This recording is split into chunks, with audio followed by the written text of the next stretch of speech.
Hello and welcome to another edition of the Eternal Journey. I'm the Resolves, and this is Rakano Beatdown. This is another pretty stock build of the deck here. We have a minor gunslingers theme, so that's why the Steady Marshal's pretty good.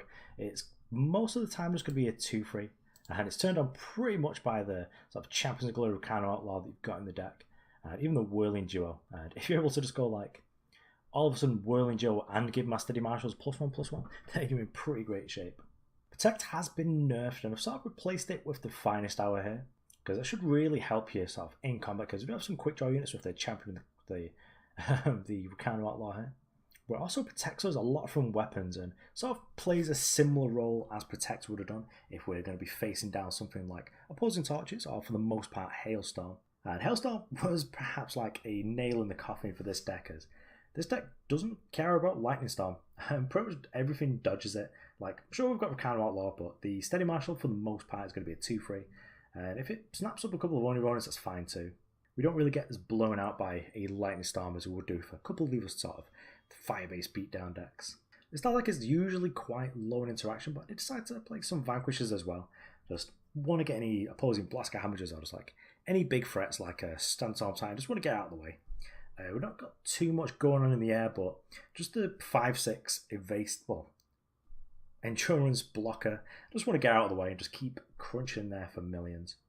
Got the top end here with the Hammer and Might and the Deepforged plate, and both of those are going to be pretty great in opposing beatdown matchups because we get to stick them on the Whirling Duo, gain a billion life, and with the Deepforged plate we get endurance and overwhelm, so it's really hard to block this. And just putting the Deepforged plate as well onto any of our quick draw units can really just abyss our opponent.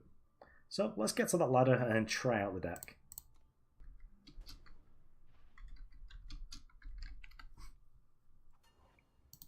Okay, and here we are on the play, but sadly our champion's pretty rubbish and our Unseen Commando's just uncastable.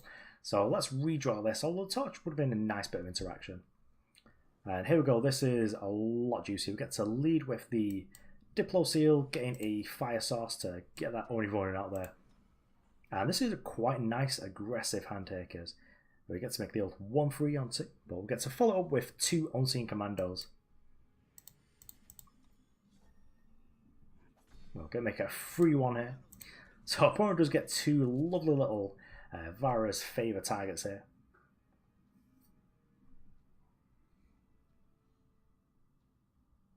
Actually, we're going to be pretty owned by a Hailstorm here. Our opponent just like lets us. Okay. Well, making most of the Hailstorm there, so maybe there's. Well, making most of the Permafrost actually. So maybe they don't have Hailstorm.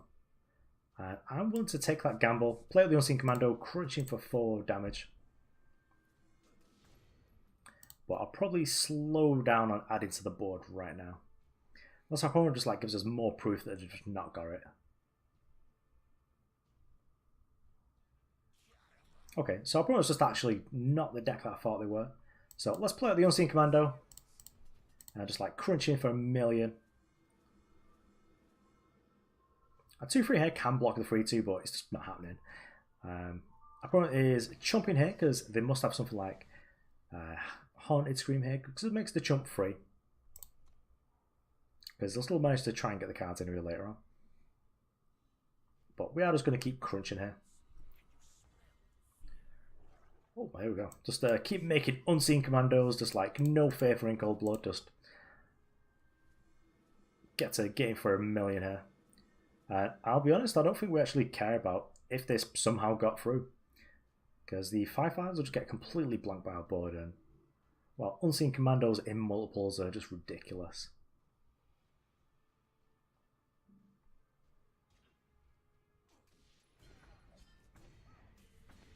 So we do have Lethal, and our opponent's going to have like a pretty hard time of getting out of this. And this game would have been so different if I had like a Hailstorm in the deck and they're just able to like absolutely destroy us here. But when they're playing a deck that has Dire Beastcaller and God Fang, I'm just going to assume they've not. They could actually, if they had it, get us really badly with it here. But we would get to reload with the Crownwatch Paladin.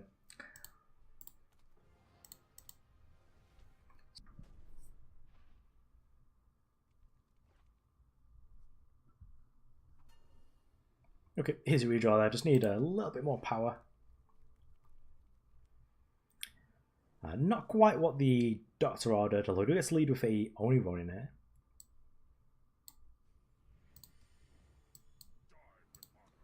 And then the least exciting Steady Marshal hit, but Steady Marshal into Whirling Duo is still like a bunch of surprise damage out of nowhere.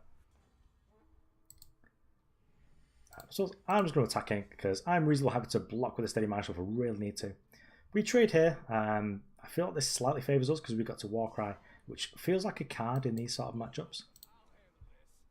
Although we are like really flooding here. I can't sit back and try and block there. Because if we let our opponent do some sort of nonsense that is like torch our unit and then they get to keep theirs, I'd really much rather just keep pushing damage. And I'm playing the 4-4 hit just because it's a lot harder for our opponent to deal with. And our opponent just doesn't get to just trade with our lifesteal unit. Next turn, if our opponent like attacks with this to try and scout, then I'll be getting in there with a Whirling Duo that's a 3-3. But it's very likely that in the beatdown matchup, the user with the like larger lifesteal unit is probably in okay shape. And looks like our opponent's in like full like Yeti tribal mode here, and I actually don't mind offering up the, if we offer the trade here, we get to kill both our opponent's units. We don't have to worry about any permafrost because we've already done the damage. But I don't think we're going to be playing the Whirling Duo. We're going to play the Champion of Glory because this is going to be a real pain in the ass for our opponent to deal with. Okay, they're just not blocking anyway, that's fine. But we're at 30, our opponent's at 13. They've got more cards on us. Their deck's probably a little bit more powerful as well because they must have some sort of synergy going on here. But this card's going to be a real nuisance for the opponent because they can't permafrost it and they have to have a torch for it. Gets the quick draw and endurance. Those are just really good abilities in this sort of match. But we're going to gain 7. Opponent can scout to the heart's content. Mortar here, taking down the 4-4, which is to be expected really. But we get to put back in defense with the Champion of Glory, which means that our opponent basically discarded a card with this front runner. Because if it ain't attacking or blocking in a beatdown matchup, then it ain't doing nothing. As powerful as double scout is, I don't think I'm going to give him enough time to do it.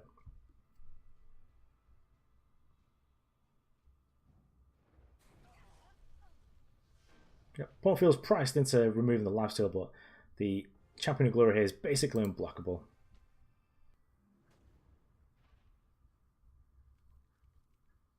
There we go. Absolute stains of a hand, which is sort of a downside playing a bunch of like weapons in your unit deck. This is sort of nice. Get to spend this first turn sort of like setting up, so we get to get a Fire Source here, fetch up a Justice, and then Power sort of set up for the game here as well. I think depending on what our opponent leads with, like lead with Primal Source, Snowcrust Yeti, I think we will actually lead with the Outlaw here.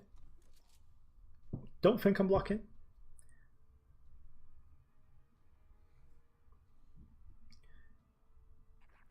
But there we go, that's where I want it to be. Just don't want to get like stonewalled by some random idiot. But I am going to be playing the Whirling Duo, which our opponent's probably going to want a trade here. But we'll be following up with a double spell time with the 2 Crownwatch Paladins. Opponent is blocking there, which is correct, but basically just in a mid-range, well, in a beatdown mirror, our opponent's let us have an absorb. Or extract it in this game, I suppose. Our opponent is actually Skycrag Gators.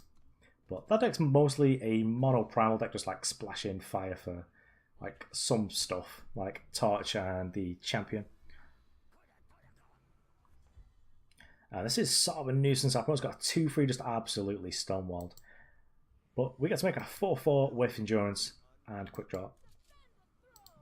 Warcries are great. We do need some sort of interaction just to be able to get rid of this 2-3. Our opponent's got 2 of them now. So, finest hour, please. But I suppose, for now, reasonably okay with just sort of getting in there for 4. Our opponent can like quad block it if they want, but I don't think that even deals with it. Yep. Okay, so actually quad blocking. they must have something to give the Yetis like plus health or something.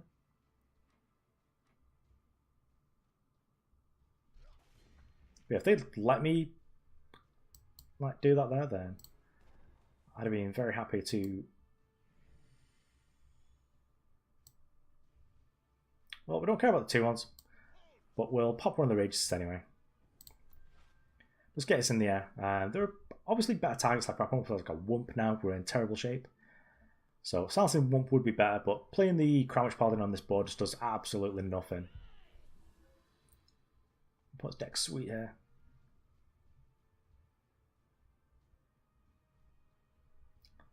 Right, now they can quad block and perhaps get somewhere. Because they still only lose 1 unit if they block 2/2/3s and a 4/4 on the 4/4, then they lose 1 unit and probably going to be losing the 4/4.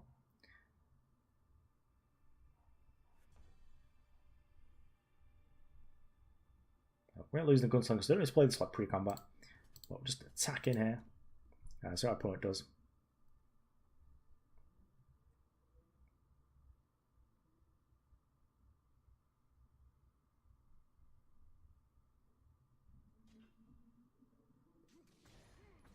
Okay, plus just in chump mode, which is pretty reasonable for us. We're just able to like flood the board here, and we see that 2/3s facing off. This 2/3 is absolutely absurd against us. Like chaining slope sergeants, our opponent's probably going to get quite far ahead here if we don't like quickly find a weapon to be able to put on one of these units here. Especially if our opponent's just like ditching any additional power.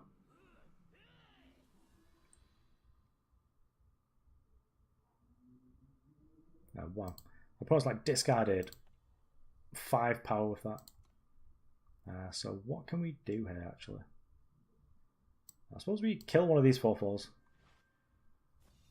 And then just try and race and hope that it does a little bit of something here.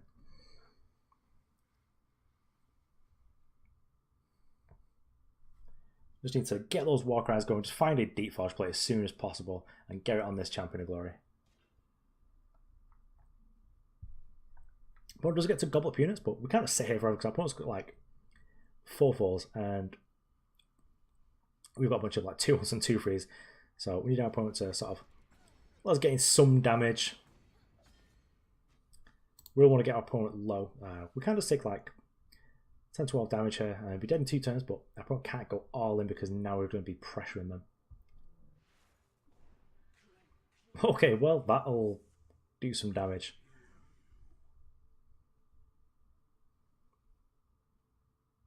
So maybe this is like the Skycrab Unstable Farm deck, it must be.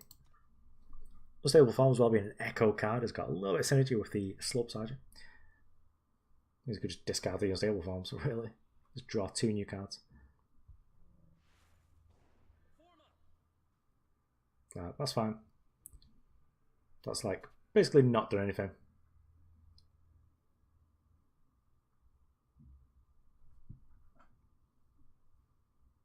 Plus maybe 7 here, so I'm sort of glad that they didn't get a carrier. Although they just put us on a bit more of a clock. It's sort of easy to deal with to find like the other Vanquish or.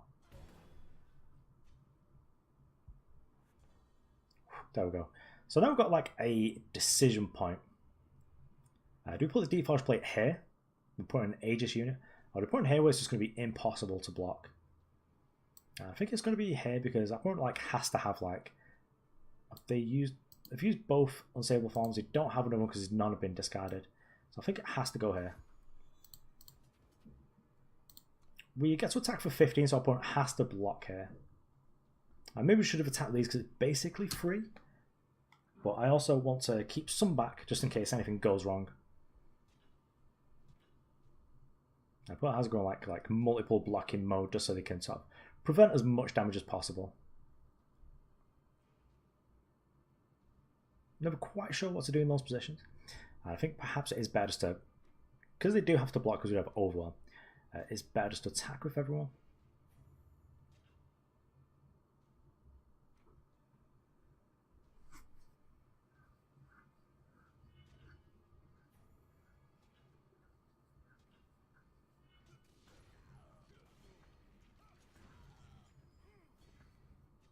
Yeah, so our opponent's at 4, so we should actually just like attack with everything in 1, but opponent perhaps makes some slightly different blocks, just like kills our dudes.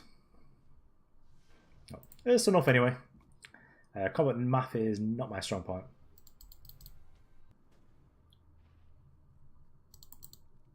Okay, here we are on the play, and this sounds probably quite nice. We do just find a justice source, but we've got some interaction with the torch. We get to go Crownwatch Paladin into Whirling Duo, which is still reasonable. And if we find the justice, we get to play the Unseen Commando. But even playing Unseen Commando after the Whirling Duo has already been attacked once is probably fine anyway. Uh-oh, looks like it could be another Hailstorm deck.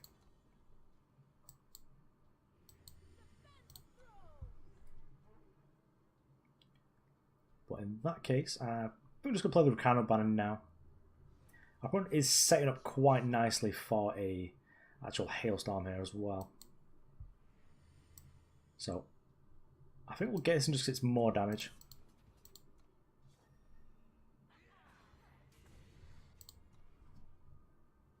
I think having the Unseen Commander in place actually probably a little bit worse. Yeah, okay, so that was our opponent's plan, was just like double Virus Favor over 2 turns, which is sort of fine as well.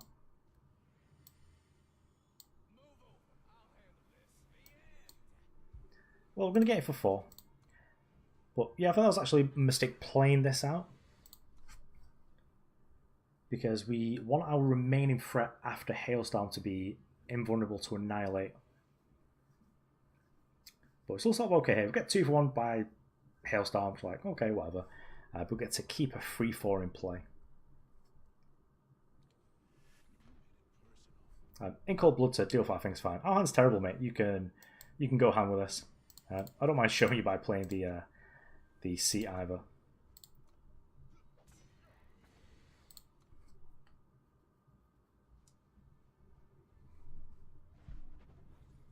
I think our opponent might be getting a little bit greedy here, although the power might be bad. But it feels like they've got a champion. And they're just trying to set up like the abilities on it. Let's give it the Aegis set. This is an additional point of damage now. We've got 6 here. This makes it 7, and then we get to 10 with this. But that's fine. If our opponent just has like Hailstorm to wipe our board, okay. Light Strike's fine. Light Strike into Hailstorm would be quite good as well. Those are play the Fire Sigil. Our opponent's been able to remove all of our charge units as well, which is going to be quite gross for us to deal with here. Is this worth torching our unit to get rid of the extract? And don't forget it is, because this is still 3 damage no matter what anyway. So we either use it to 2 for 1 ourselves, or we just get in there and keep it for a little bit later after we've softened our opponent up. Oni Ronin doesn't feel like it's getting any better anytime soon. Now this is like where we're in like the gross portion of the game. Our opponent's got their Black Sky Harbinger down. They've just like 100% stabilized. We don't have a way of really dealing with it. We can attack in and torch it, but that's still not great. So I think we're going to sit back here, try and find a weapon or something. I'll just have Vanquish to get rid of this.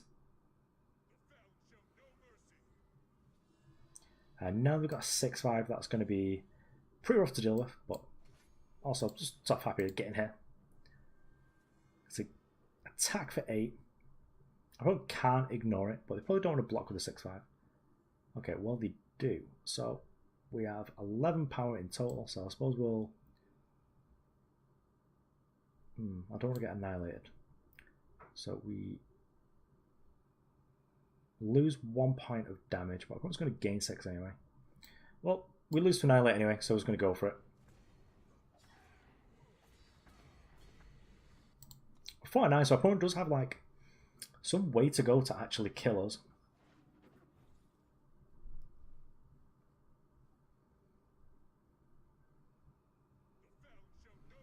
Although a powered up one of these is a pretty good way of doing that.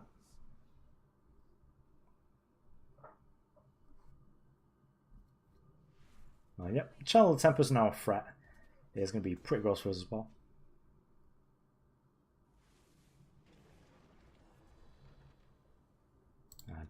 Vanquish is a little bit too low. Could have done this like 3 draw steps ago. I'm pretty sure our opponent's just in the driver's seat now. They're at 15, and with that many cards in hand, it's very unlikely we'll be able to both keep a threat. Yeah, so we drew Diplo Seal, so we'll send him a message. And then give it the old GG's and move on. Okay, so that was Rakano Beatdown. And as always, the Deepforged play is still excellent to draw off the top and really helps you to close out a variety of matchups from straight up beatdown mirrors to any sort of mid-range opponents as well. And just works really well on so many of our threats. Now this is a deck that will need to be revisited later as we get more cards for it, but right now I think it's my least favourite of the 3 fire-based beatdown decks. I think the Stone Scar is like #1 my favourite style to play. Skycracker is something that I'll play in a pinch, and this is something that I generally don't play very often. Although I am quite fond of the Deepforged play style beatdown decks, like the Hulkbuster deck that we played a couple of months ago now. But of course, this is a deck that will just improve as like more gunslingers come out and just other sort of Rakano, like uncommons and commons like Oni Ronin and the Rakano Outlaw. This deck has changed a lot over the year or so that it's been like a real established archetype, as well as we no longer have the battle budget and we've moved on to the Unseen Commando, which is actually really good in this deck as it's just got a lot of synergy because most of our units do get a buff from this. And this could just be another way of giving your units an anthem. Cool, that's all for me. I've been That Resolves, and this was a Stains.deck.